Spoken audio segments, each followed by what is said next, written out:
Bisaya yung nakasanayan natin, but by the grace of God, so just bear with me. Amen. So, tonight, ang pag-uusapan natin ngayong gabi is it's about Bible. Yeah. Reading the Bible. Yes. I know some of you have a Bible, and then it doesn't matter. Sabi nga doon sa Bible school, mas maganda yung marami kang iba-ibang version kasi para mas maintindihan mo kung ano yung suitable para sa iyo na version.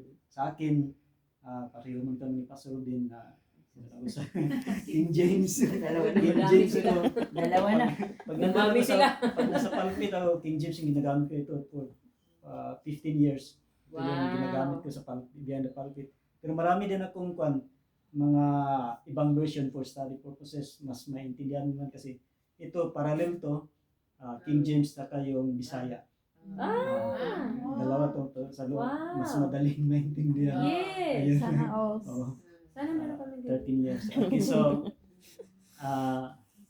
salamat sa Panginoon at nandito tayo na ganitong mga gawain at faithful pa rin ng ako lang yung lalaki ito nila. Huwag kang matakot, Pastor. Ay, ka na lang. Di ba din, reducing sila? Ang nanay ko lang ito sa gawa talaga yan. Kaya review ka nila.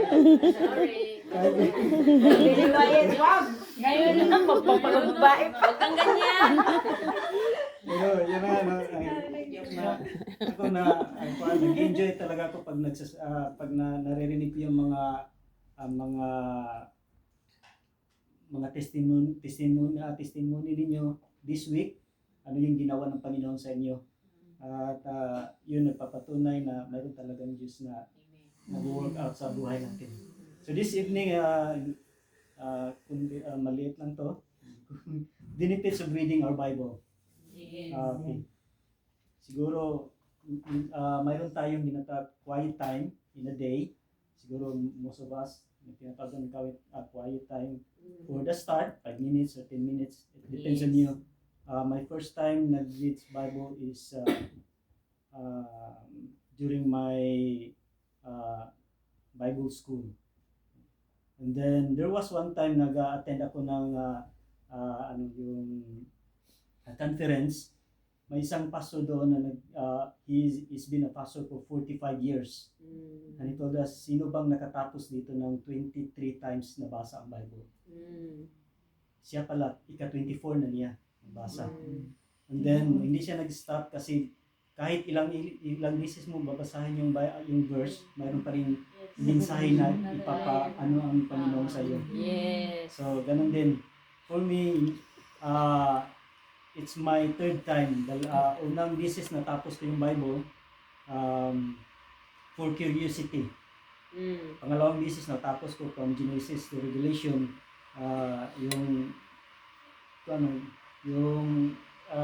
may study na talaga. And then this time, it's my third time, nasa Isaiah pala ako, natapos ko na yung Testament for the third time. May mga pizza sa room. So, ano bang benefits of reading our Bible? Una, sabi doon sa Revelation chapter 1 verse 3, blessed is he that readeth and heareth this prophecy. For behold, the time is at hand. So, maraming benepisyo po tayong nakukuha sa pagbabasa ng ating Bible because everyday po marami tayong trials na dumadaan sa buhay natin. At pag hindi tayo nag-grow dyan, hindi tayo maka-get over sa trials. Kasi yung trials natin, hindi yan palaging level 1. Sabi nga ni Pastor doon, una kong kwan doon, new level. Every time kasi pag nasurpass mo yung level 1 problem, mayroon na namang level 2. Level 2, Ibang level na naman. So lahat tayo may problema, pero iba't iba ang level. Pero salamat sa Panginoon, may comfort tayo from the Bible. Yes. So ganito yung And then, isa din na yung Bible na magiging sandata din natin laban sa mga maling doktrina. Yes. Amen. Kasi pag alam mo yung Bible mo, sinasabi pa lang ng tao, parang hindi yun. Tama. Nalalaman mo, sabi yun, dun sa Bible store, sabi nga, may Diyos na ganito, yung Diyos nila ganito. So, mga ganyang bagay, pag hindi tayo nagbabasa ng Bible, parang mag-a-agree na lang tayo dun sa nagsishare. Yes. So, importante talaga na may Bible tayo at saka may benefits tayo. Sabi nga doon sa 2 Timothy chapter 2 verse 15, study to show thyself. Hindi lang sinabihan ng mga pastor doon o mga workers of the church, kundi lahat ng mga Kristiyano. Study to show thyself, approve unto God. A workman need not to be ashamed, rightly dividing the word of truth. Yes. So pag nag-study tayo, nag-meditate tayo sa Bible natin, malayo na ma-deceive tayo ng kaaway. Yes. Kasi nga, memorize natin ba? Kasi yung kaaway natin, Bible din ang Yes. memorize din niya ang Bible. Oh, yes. In Matthew chapter 4 verse 4, Yeah. Jesus Christ was came from 40 days na nagpa-fasting, and then yung human side niya nagutom. Doon siya ni Satan tinira, no? Diyos naman, itong pwede mo mang gawin ng can you turn this stone into bread? Pwede man niyang gawin, pero may verse din ang ginamit ni Jesus Christ. No, verse ang ginamit, it is written, sabi ni Satan, it is written. And then sabi din ni Jesus Christ, word din ang ginamit niya sa kaaway. Ganun din sa atin, the word of God din. Kasi yun ang nagtuturo sa atin sa ating sa ating patutunguhan. Yes. Sabi nga doon sa Psalm 119 verse 105, thy word is a lamp unto my feet and a light unto my path. So yun ang nagtuturo sa atin. So hindi ko tatagal. Benefits of reading our Bible, number 1, ang benepisyo po is spiritual nourishment and guidance. Sinabing spiritual nourishment and guidance, sabi dun sa Matthew chapter 4 verse 4, man shall not live by bread alone, but he answered and said, it is written, man shall not live by bread alone, but by every word that proceedeth out of the mouth of God. Sabi dito, it is written. Saan ba to? Sa Deuteronomy chapter 8 verse 3, doon yun nasasabi. Doon yun nasasabi yung Matthew chapter 4 verse 4, nasulat din yun sa Deuteronomy chapter 8 verse 3. So spiritual nourishment and guidance, the Bible provides nourishment for our souls and offers guidance for living a God-centered life. So kung ang physical body natin nangangailangan ng pagkain, much more yung spiritual. Yes. Pwedeng healthy ka outside but malnourished spiritually. May mga ganun na tao. Makikita mo yan yung isa sa symptoms na malnourished yung spiritual, hindi na nagpe-pray. Yes. Hindi na nag-a-attend ng church. Yes. Hindi na masaya sa mga activities sa church. Yun yung isa, spiritual. So through reading the Bible, nagiging nanonourish yung spiritual needs natin. So dati yung goal ko dati, every year may nami-memorize akong chapter. Kasi sa busy ng gawain, mga 4 na chapter lang yata yung nami-memorize ko. Psalms lang yun. Hanggang ngayon, kasi nga kahit sana ko nimi-memorize ko. Ngayon, di ba yung mga malilit lang na verses, yung Psalm chapter 1, nami-memorize ko yan, Psalm 23, Psalm 100, Psalm 150, yung mga ganun mga verses. So maganda yan, pag may mga problema ka, ikukot mo lang yun, mawawala yung problema mo. So spiritual nourishment, isa yan sa benefits na nakukuha natin through reading our Bible. Yeah. And then number 2, transformation and renewal of the mind. Through reading the Bible, natatransform yung buhay natin. Yung ugali natin, dati, na ikaw man mismo yung nakaka-notice ng sarili mo na, dati ganito ako, pero ngayon, unti-unting nawawala na. Amen. Yung ganun na transformation. And Bakit then, tumatawa si wife acting? dati, ano ba yung nagsasalita ng bad words, yung magic words? Yes. Yung magic words. Na dapat hindi na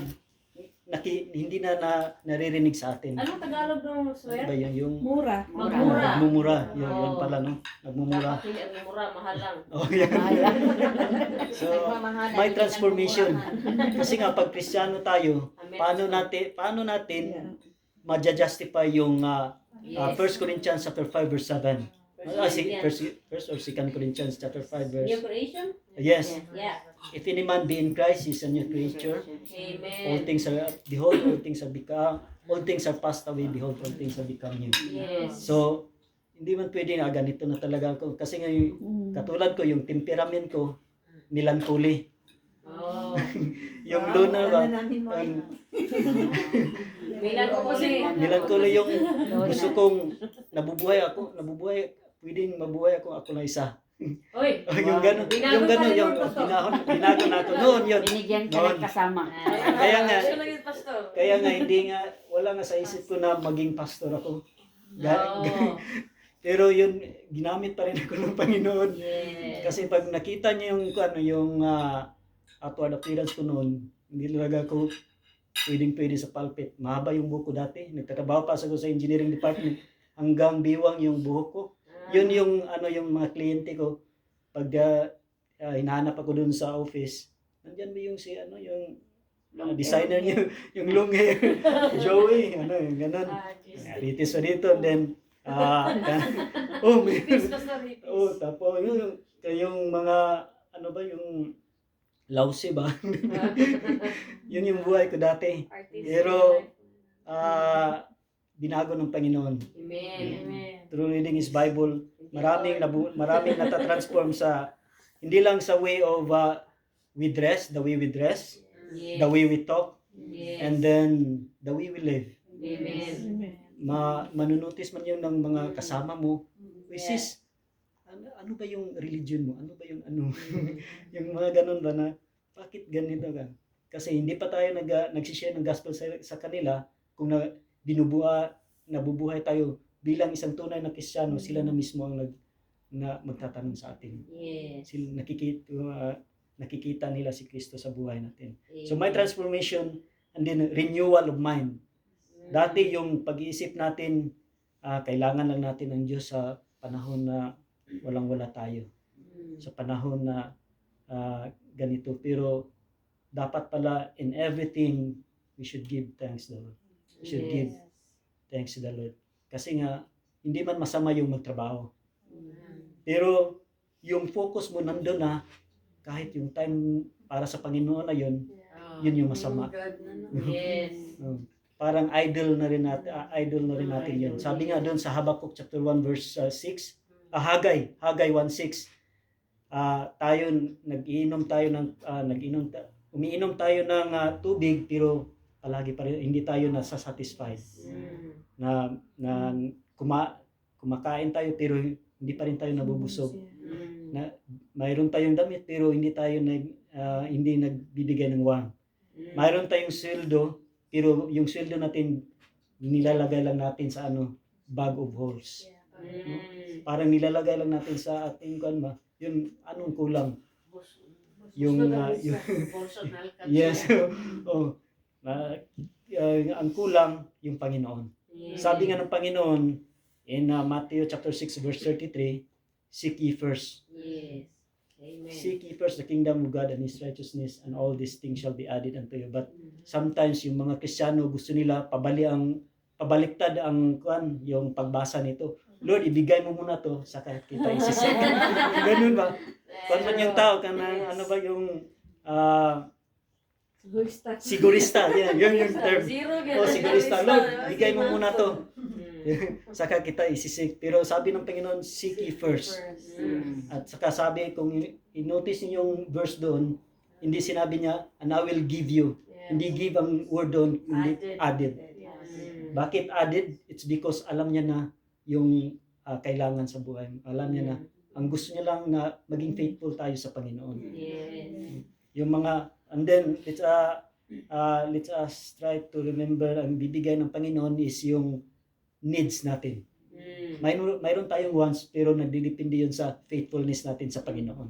Ang faithful tayo, yun na yung yung regalo or bonus ng Panginoon sa atin. Reward, yes, yung reward ng Panginoon dahil sa faithfulness. So, okay yun. So number 1, spiritual nourishment and guidance, yung benefits natin. Transformation and renewal of the mind. Yung mind natin natra-transform. Sabi nga sa Romans chapter 12 verse 2, yun yung makikita natin. Romans. Okay. My transformation. Okay, basahin ko lang. Okay, sabi ng Romans chapter 12 verse 2, and be not conformed to this world, but be transformed by the renewing of your mind, that ye may be proved what is that good and acceptable and perfect will of God. So, ganito pala pag nasa Panginoon tayo. Chini-change niya yung dating worldly mind natin into godly mind. Hindi man sinasabi na hindi na tayong mag-ano sa ano ba yun?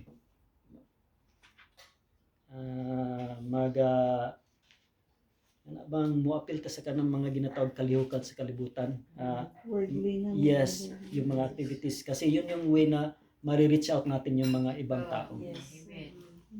Lamang ato lang yung alam natin kung hanggang saan yung limitation natin bilang Kristiyano. Kung hindi na tama yung ginagawa nila, hindi natin gawin. Pero minsan kasi yung word na pakikisama, dahil kaibigan natin, nagiging pakikisama. Kasi nga gusto mong ma-please siya instead of the Lord. So, okay lang to. Hindi naman wala naman si pastor, wala naman si sis, wala naman mga Kristiyano dito. So, okay lang na makikisama ako. Pero minsan pala yung pakikisama natin, pag hindi natin alam, pag hindi natin inuuna yung Panginoon, ang pakikisama, nagiging pakikisama na. So, magpalain tayo, kaniyang, magpaiba tayo. Dahil Kristiyano tayo. Number 3, benefits of reading our Bible, hindi lang transformation and renewal of the mind. Ang benepisyo po is knowledge and understanding of God. Iba yung knowledge ng worldly knowledge and saka yung godly knowledge. Knowledge and understanding of God. The Bible reveals God's character, attributes, and His plan for humanity, helping us grow in our knowledge and understanding of Him. In 2 Timothy chapter 3 verse 16 and 17, the Word of God says that the Word of God is it is the breath of God. It is inspired. Inspired yung word ng Panginoon. So knowledge and understanding of God.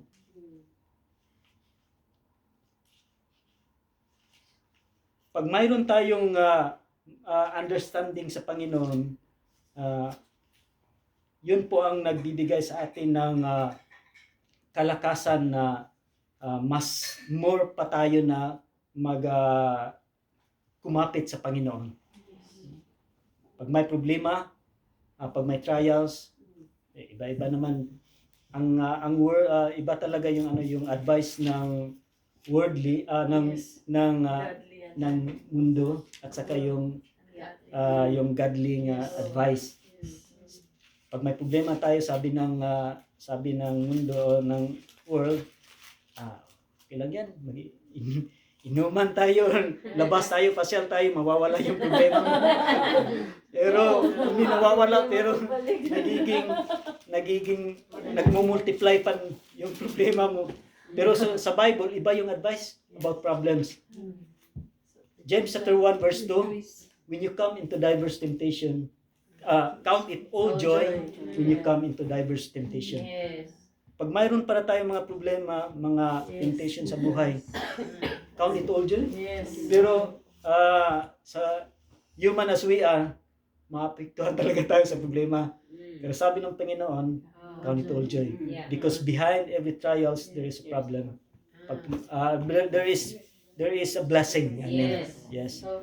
Kung babasahin mo yung James chapter 1 verse 2 hanggang sumunod na mga verses, sabi doon, kaya pala count it all joy, it's because yung faith mo, yung patience mo, nadidevelop. Perseverance, yes. Yun, so, James chapter 1 verse 2. So, knowledge and understanding of God. That's the only way na magiging tapat tayo sa Panginoon pag naiintindihan natin kung ano ang Diyos sa buhay natin. Kung sino ang Diyos sa buhay natin. Amen. Kung ano ang ginagawa niya sa buhay natin. Hanggang noon, until now, God is so good sa buhay natin. Sabi nga ni yung sa kanta na God is good all the time and all the time God is good. Dati nga yung nasa bisyo pa ako. Last na bisyo na iniwasan ko, sinurinder ko sa Panginoon yung sigarilyo. Chismoy ko.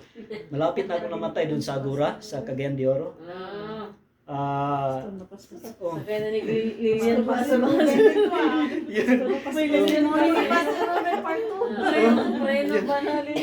Malapit akong namatay doon kasi nga dahil sa bisyo. Kaya kong mag-inom pagkatapos ng trabaho 5 o'clock ng afternoon hanggang 5 o'clock ng umaga. Walang tulugan. Kaya ko yun dati. Kasi nagsisyabu pa dati. yung mga dating gawain sa buhay. So, doon sa Agora Marap, habang nag-ano ako na bumibili ng yung bisyo ba. Nilapitan ako tapos may binunot na yung patalim ba. Ganun kaba. Saka walang sabi-sabi inano sa akin. 1 inches na lang para umabot sa tiyan ko. Nakatalon man ako. Lasing ako noon pero nung sa ministry na ako, naalala ko yung pangyayari ba. Lord, salamat Lord, may plano ka pala sa buhay ko.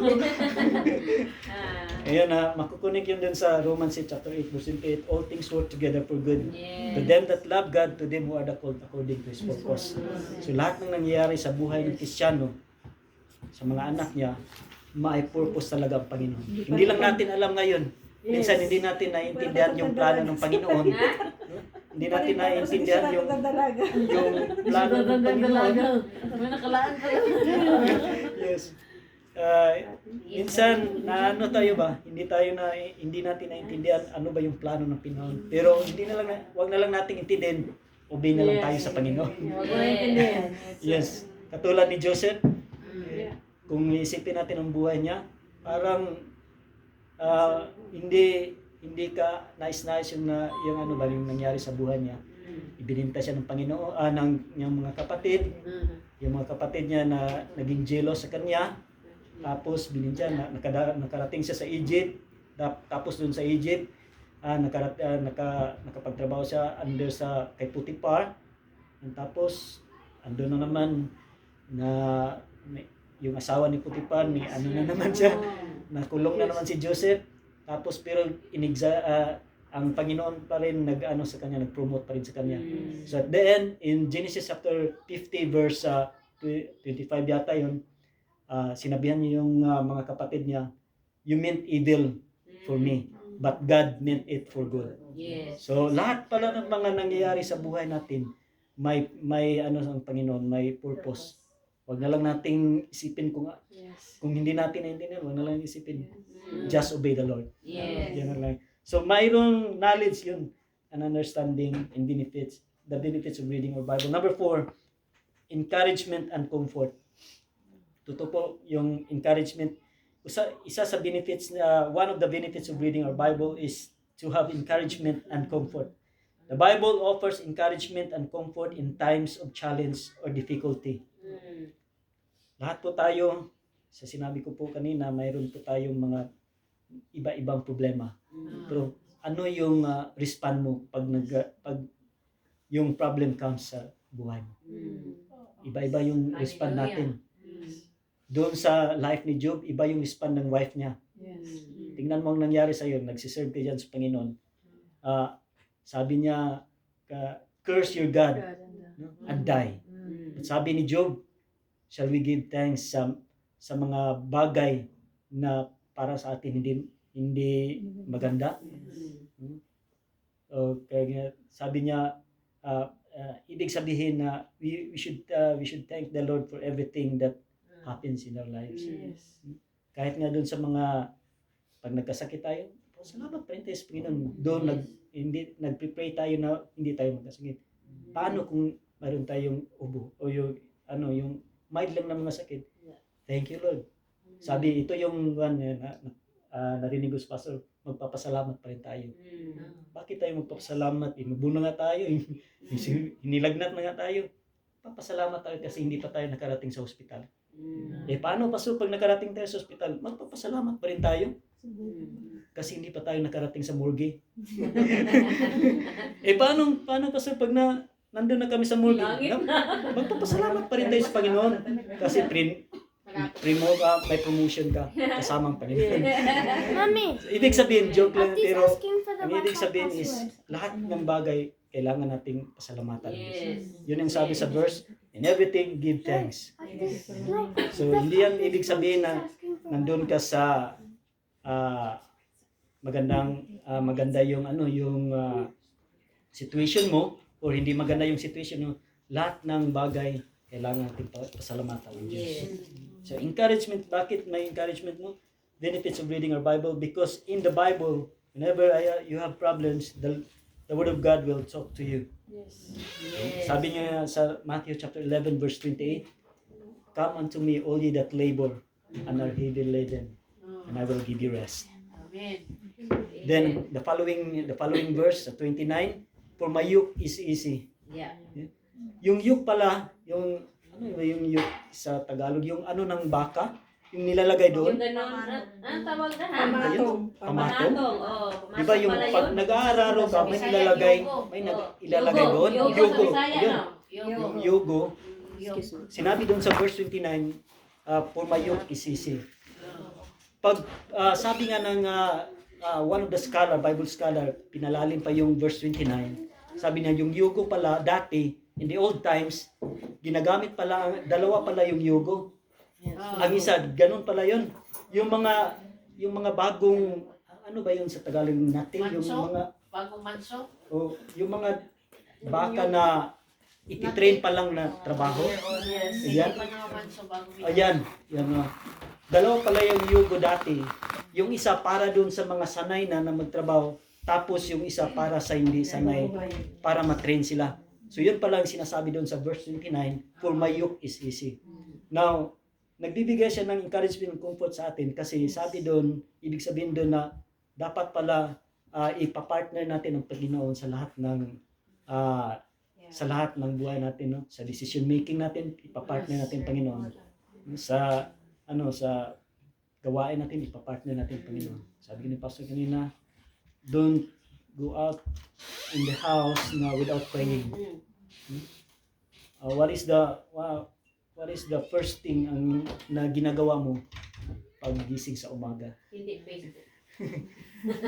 Buti ba yung cellphone kay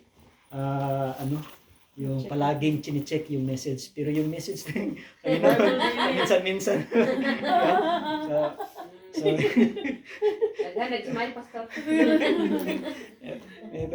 pero yun yung reality ng buhay natin. That is an encouragement for us and comfort sa panahon ng nandun tayo sa down natin, nandun yung word of God na magko-comfort sa atin na okay lang yan. Amen. Number 5. So, bibilisan ko lang to. Benefits of reading our Bible, encouragement and comfort. Number 5, practical wisdom for daily living.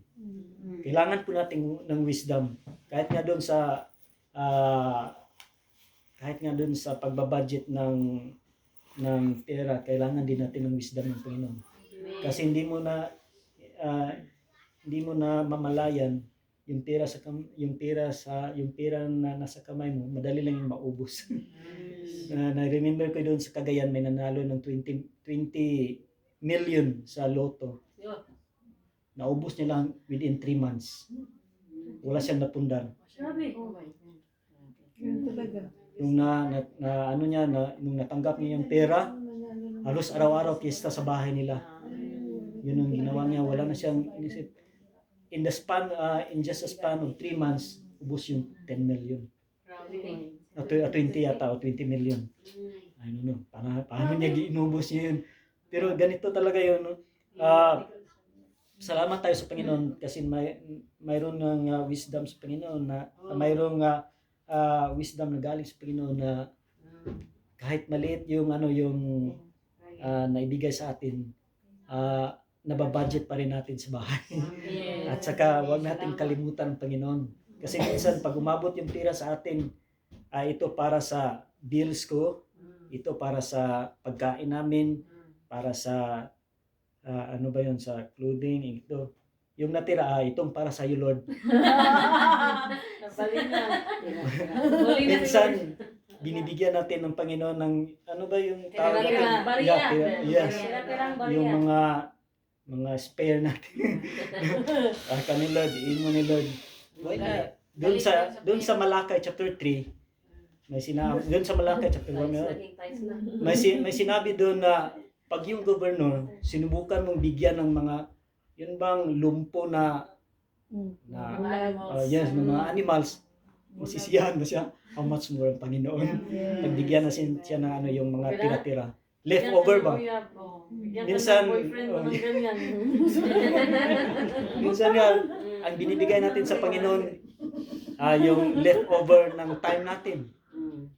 Leftover ng talent natin. Leftover ng treasure natin. Kaya ang blessing din sa iyo, leftover. Huwag na tayo magtaka kung leftover yung Hindi nag-issue bukas sa amin. Ay, mag-check out makasar. Ay, ganun pa pala doon. Ganda yung Meron pa sa susunod sa Bado eh. Mayroon pa pala yung Warriors.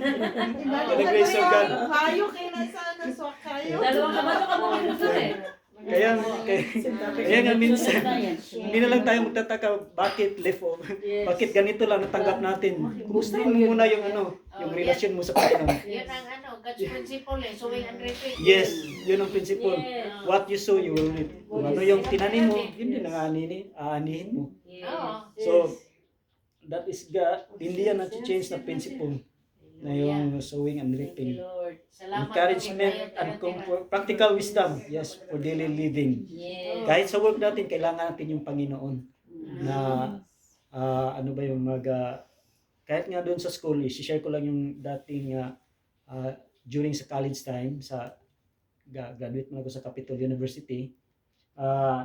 There was one time na one sem pala na during lunchtime, mayroon naman tayo yung circle of friends. Yun yung kasama mo palagi pag nandun din sila. Every time na magla-lunch kami, ako yung naiiwan doon sa kuan kasi kumukuha pa sila ng order. So nandun ako sa table namin para walang makaupo na. So pagdating nila, ako na ang last. And then kakain na sila. Tapos pag nakasanayan kasi natin na yung tayo mga Kristiyano na magpe-pray, magpapasalamat sa food. Pero minsan yung Kristiyano pag nasa open place, nahihiya. Magtitingin mo, Lord, thank you Lord. yung ganun ba? Pero Pero it happened to me this morning. Kasi while waiting for the bus ba, nag-pray man sa mga bata, dobi kay among kapitbahay na puti, kanang palabas yung anak niya. So, nakinig yung bata. So, I include the prayer. So, dumating man yung nanay. So, lang ko, Lord, grabe. yes. Hindi So, mo target, Pastor. Embarrassed. yes, yun yung yung tawag na practical wisdom.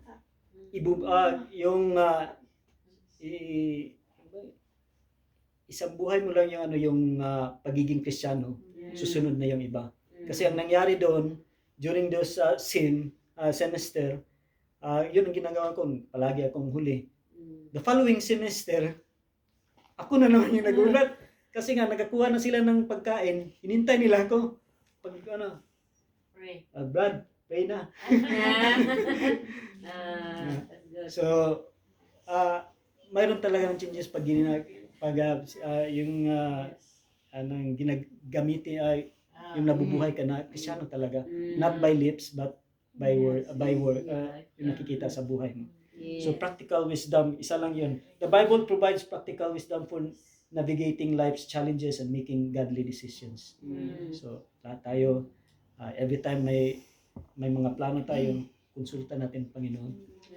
Okay man yung may mga plano tayo, pero mas maganda yung i-consult natin ang Panginoon. Sabi doon sa Proverbs, in the multitude of counselors, there is safety. So, isa yung Panginoon or yung mga kasama natin sa church, mag-a-advise yun. Pero minsan, nagpapa-advise tayo, pero mayroon na pala tayong desisyon. Pastor, ano ba yung kailangan gawin? Pero hindi mo ka na lang magpa-advise. Advice ng Diyos. Yung ganun. So, wisdom. Laki pa tayo. No worry. Okay. Number 6, one of the benefits of reading our Bible, deepening our relationship with God. How close you are to your God. Gaano ba kayo ka close ng Panginoon? Sa isang araw, ilang oras ba kayo nagbabanding ng Panginoon? Not necessary na you will close your eyes or have a pray time sa Ginoo. Kung mayroon ka ginagawa, pwede ka rin mag-uusap sa Panginoon. May kasama kami doon sa church dati. Mahilig siya sa tanim, yung mga orchids. Habang nagdidilig siya, kinakausap niya yung Lord. Thank you, Lord. Kana yung bulaklak nito, maganda yung bulaklak nito. Thank you, Lord. Ganito. Yung ganun parang casual lang na nagkikiusap sa Panginoon. Yun yung prayer na gusto ng Panginoon. Dapat mayroon tayong quiet time para sa Panginoon. Mayroon nga tayong, di ba mayroon tayong mga close friends o best friends. Paano ba kayo naging best friends? Kasi you give more time sa Panginoon. You give more time sa Kanya. That is why nagiging best friend kayo. One of showing love sa Panginoon is we must have more time sa Panginoon. Sabi nga ng isang preacher, nag-preach doon sa isang church, who of you here love the Lord? And everybody in the church raised their hands. And then the follow-up question is, spell love. One of the young people there stood up and said, L-O-V-E. Technically speaking, that is correct. L-O-V-E. But in Christian life, love is spelled T-I-M-E. Time. If you love the Lord, you have time to read His Bible. If you love the Lord, you have time in praying for the Lord. So, that's how we need to be more close to the Lord. Through reading the Bible. Reading the Bible helps us develop a personal relationship with God. Sabi nga sa James chapter 4 verse 8. Just read. Maganda rin ito. Draw near to God.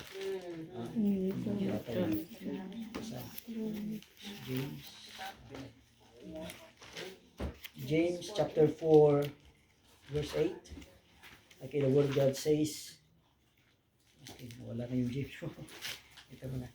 James chapter 4 verse 8, draw nigh to God, and He will draw nigh to you. Cleanse your hands, ye sinners, and purify your hearts, ye double-minded. So, draw nigh. Ibig sabihin, we need to get closer to God. There is problem, we need to get closer. When we are in good situation, we need to grow more close to God. Kasi nga, pag may problema, tatlong bagay lang yan. May gustong sabihin ng Panginoon sa iyo. Maybe, isa rin, gusto niyang ayusin yung buhay mo. Maybe through that trials and problem, gusto niyang mapalapit ka sa Kanya. Or maybe God is sometimes dinidisipline niya tayo. Kasi nga sabi sa Hebrews, pag anak ka ng Panginoon, mayroong chastisement, mayroong disiplina talaga. Pag hindi ka anak niya, sabi nga doon, bastado, yung word na bastado, hindi, pag walang disiplina. Pero mayroong mga chastisement sa Panginoon. Ang Panginoon sa atin, it's because anak niya tayo. Kailan ba tayo naging anak ng Panginoon? The moment we accepted the Lord Jesus Christ. Sabi niya sa John chapter 1 verse 12, Really, receive him. Yes. Children of God. yes, you are right, you anak ng Panginoon. Sa lahat ng tumanggap sa Kanya, Yes. naging anak niya. Yes. So, ganyan ka. And then the last one is not only deepening yung mapapalalim pa yung relationship natin sa Kanya, deepening our relationship with God. Last one here, though marami pa yan, pero dito lang ako. Strengthening faith and spiritual growth. Faith. No? Minsan, ang word na faith is common na lang sa atin. Pero malaking bagay po yung faith sa buhay natin. The moment na we lose our faith, yun din ang moment na magsisink down tayo.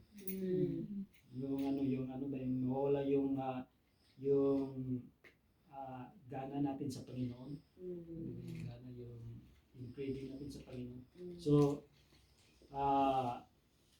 unti-unti po tayo, symptoms po na nawawala na yung, nagko-cold na tayo sa Panginoon, yun nga, hindi na tayo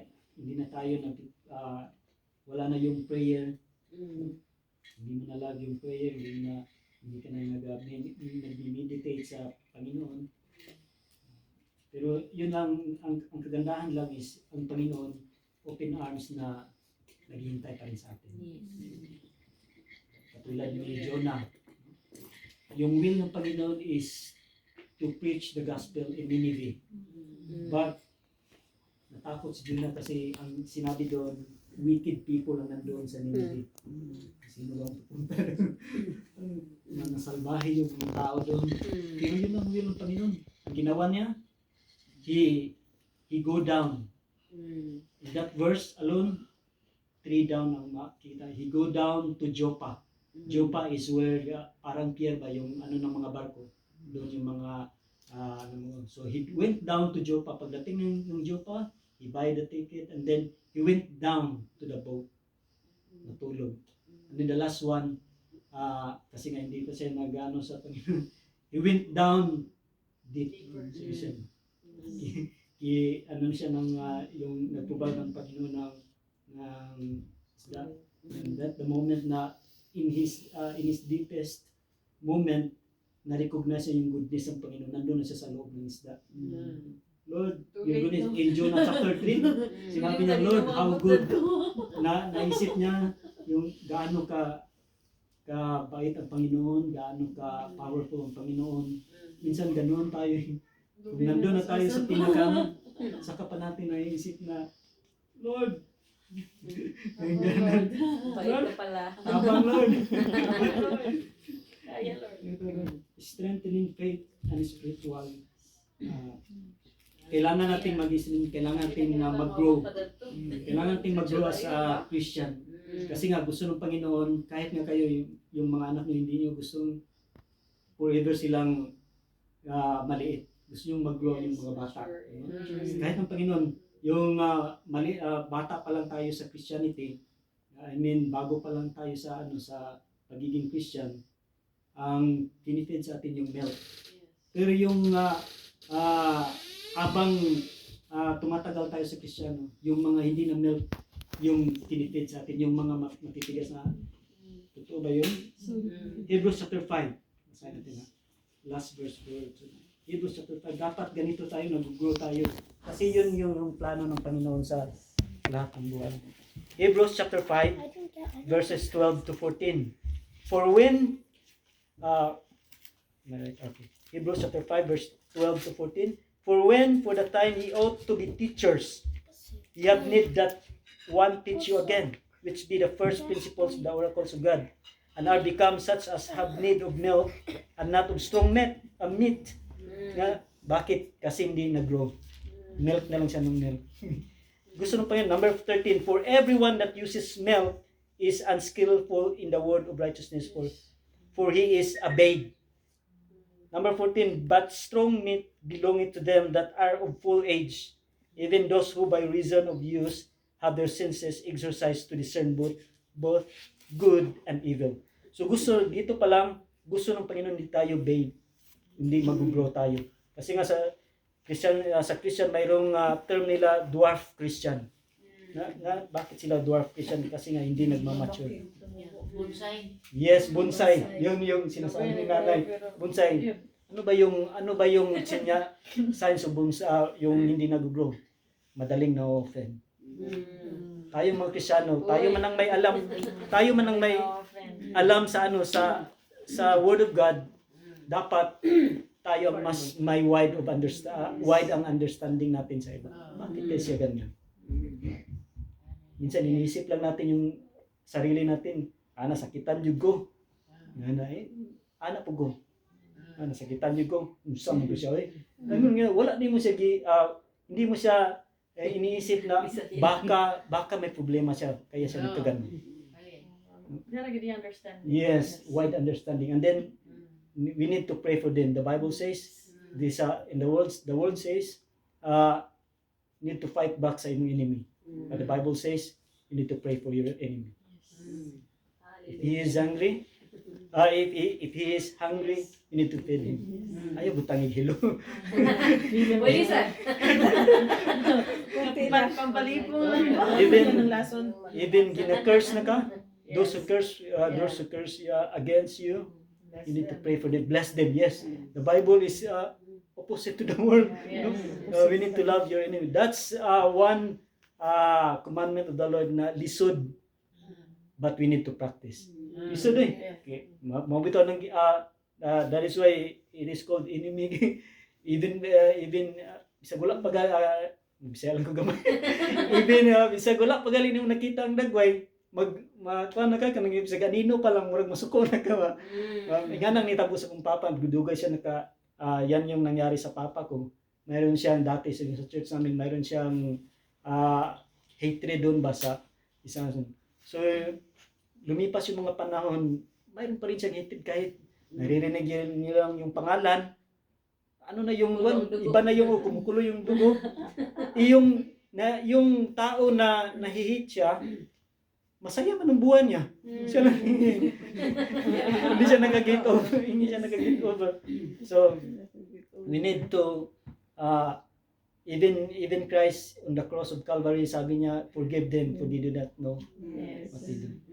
Even the first martyr, Stephen, yes, sabi niya, Lord, yung kasalanan niya sa akin mo i-charge. So yun yung mga bagay na